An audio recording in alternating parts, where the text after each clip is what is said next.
نو داسې شپه تېره شوې وه چې 6 لکوتر 4 لکوتر به په هغونه چې څر به ورورسېده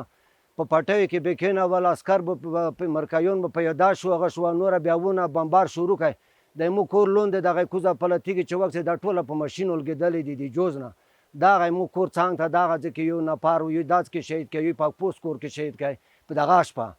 نو دغه به چې روغله د مو کورو ولا خځو ولا دا به ټوله کور نه نشو وتای مو دغه نه زنانه او بسلې واځ کا مخ ته بل کور ته نه بسلې وا کې به نه نشو وتای شپه په خښوي و ټولو د آرام ساه اخیستله ماشومان لکه معصومې غوټۍ په خواږه خوب ویده وه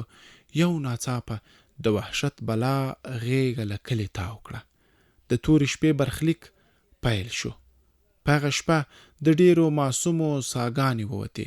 ګلاب جان او کورنۍ یې د ورک ورور په لټه کې ول ګمان یې کاوه چې یو خوندي ځای ته به یې پناه وړې وي خو خبر نه ول چې ورور یې د مرګي بلا ورڅخه اخیستی